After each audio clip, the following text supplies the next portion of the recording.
तो सवाल ये उठ रहा है कि सरस्वती पूजा पर पावन नगरी उज्जैन का माहौल कौन बिगाड़ रहा है। आखिर बीती रात कैसे शहर में हिंदू मुसलमान हुआ, क्यों पथराव किया गया, क्यों आगजनी हुई, क्यों सुलगता रहा महाकाल का शहर, क्यों बजरंग दल के कार्यकर्ता की पिटाई हुई।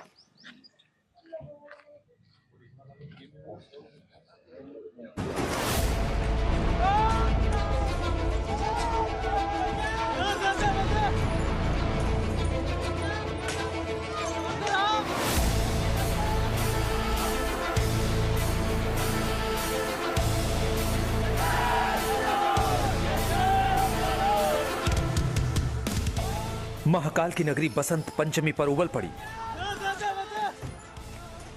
रात में होने लगी पत्थरबाजी। आक्रोश ऐसा कि ना बस का ख्याल रहा ना गाड़ियों का मान, जो मिला वहीं गुस्सा निकाल लिया। बसों के शीशे तोड़े, गाड़ियों पर डंडों से हमला किया। जय सियाराम नारे के साथ भीड़ टूट पड़ी। रात भर उज्जैन उबलता रहा, सड़कों पर हिंसा की आग जलती रही। आक्रोश को शांत करने के लिए पुलिस को एक्शन में आना पड़ा। सारी रात पुलिस अलर्ट मोड पर रही, गुस्सा तनाव कम करने में जुटी रही। सुबह का सूरज निकला तो शहर में सन्नाटा पसरा था। हर तरफ हिंसा के निशान थे, गाड़ियों के शीशे टूटे थे, कई गाड़ियां आधी जली थी। तो ये बड़े बड़े पत्थर यहाँ दिखाई दे रहे हैं और इन्हीं पत्थरों से यहाँ पर इन बस के शीशे फोड़े गए हैं। ये सीमेंट के पत्थर हैं। सारी बसों के जितने भी सीटें हैं, इन सब सीटों के ऊपर यहाँ जगह जगह ग्लास बिखरे हुए पड़े हैं। और आप पूरी बस में शुरू से हम बात करें आगे से लेकर पीछे तक सारे शीशे फोड़ दिए गए हैं। पूरी बस में कांच यहाँ बिखरे हुए हैं। सारी जो बस में इस तरह से क्षति यहाँ पहुंची है। हिंसा की आग बजरंग दल के कार्यकर्ता सुहेल ठाकुर पर हमले से लगी। हमले में सुहेल जख्मी हुए हैं, अब वो अस्पताल में है। संग्रहालय के बाहर होटले पर बैठा हुआ था तो वहां पर 10-15 लड़के आए, मुस्लिम लड़के। उन्होंने मेरे डायरेक्ट आके राड़ की माथे में दी, जिससे मेरे को चक्कर आए, मैं बेहोश हुआ। फिर मेरे भाई जी उन्होंने थोड़े 2-4 आए, उनके पास में हथियार चाकू वाकू वगैरह भी थे। तो मेरे भाई आए, उनको देख के वो भागे वहां से। फिर उसके बाद में उन्होंने मेरे को इसलिए मारा क्योंकि पहले मैंने लव जिहाद के केस वेस थोड़े पकड़े हुए थे और कल बसंत पंचमी का कार्यक्रम था। इस कारण मेरे को पहले से मेरे को टारगेट में कर रहे थे और मारने की प्लानिंग उनकी बहुत पहले से मेरे को बनाई गई थी। पुलिस का दावा है कि हालात पूरी तरह से काबू में, हिंसा की जांच हो रही है, कोई भी उपद्रवी बच नहीं पाएगा। अभी तराना में शांति है। कुछ लोगों के द्वारा उसके लिए आक्रोशित होकर कुछ अवैधानिक कार्य करने का प्रयास किया गया था, जिनको समझाइश देकर रवाना किया गया। वहाँ पर हमारा बल भी तैनात है, लाइन से भी हमने यहाँ बल बुलवा लिया है। उसके अतिरिक्त हमने सीसीटीवी कैमरा और ड्रोन्स भी डिप्लॉय किए और अभी स्थिति नियंत्रण में, शीघ्र गिरफ्तार किया जाएगा। जो युवक सोहेल है, जो सोहेल ठाकुर है, वो अभी उसको उज्जैन अस्पताल रेफर किया गया। वहाँ पर भी हमारे डॉक्टर साथी और पुलिस के साथी हैं और उसकी स्थिति अभी सामान्य है। अब सवाल है कि महाकाल की नगरी में कौन माहौल को बिगाड़ रहा है। बसंत पंचमी पर हिंसा के पीछे कौन है, क्यों बजरंग दल के कार्यकर्ता पर हमला बोला गया। संदीप कुलश्रेष्ठ के साथ प्रमोद कारपेंटर, उज्जैन, आज तक।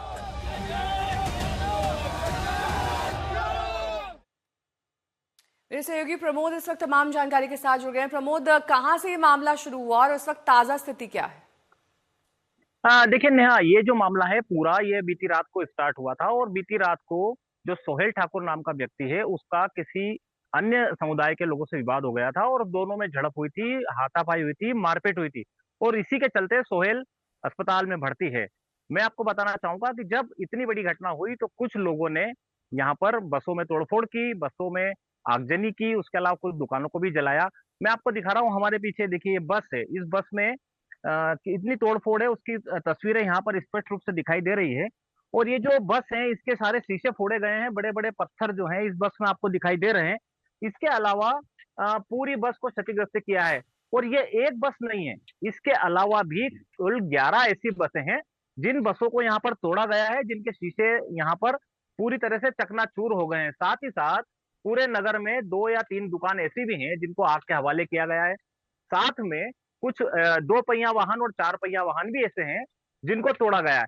और वर्तमान में जो स्थिति कहें तो अभी पुलिस का ऐसा दावा है कि स्थिति नियंत्रण में है, मगर देखा जाए तो यहाँ पर हिंदू संगठन के जो लोग हैं वो अभी थाने का घेराव कर रहे हैं। वहां पर काफी संख्या में हिंदू संगठन के लोग हैं जो मांग कर रहे हैं कि जो आरोपी हैं उनके घर तोड़े जाए या उन पर और अधिक कार्रवाई हो। यहाँ तक कि वो कह रहे हैं कि जो आरोपी हैं उनके जुलूस भी निकाला जाए। नेहा,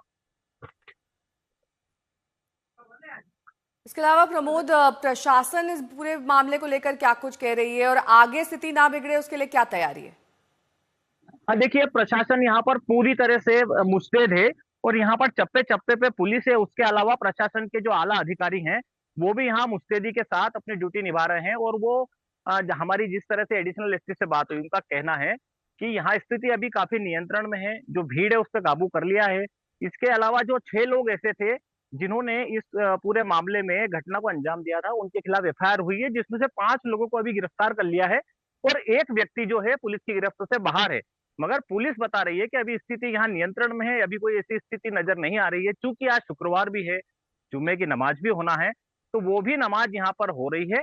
अभी ऐसी स्थिति कोई यहाँ ऐसी लग नहीं रही है कि कोई विवाद हो रहा है, मगर अभी पुलिस का पूरा कमांड इस पर है। हालांकि हिंदू संगठन के जो लोग हैं वो इसी बात पर अड़े हैं कि उन व्यक्तियों का जुलूस निकाला जाए, उनके मकानों की नफ्ती करके उनके ऊपर बुलडोजर की कार्रवाई की जाए। नेहा, बहुत बहुत शुक्रिया इस तमाम जानकारी के लिए आपका।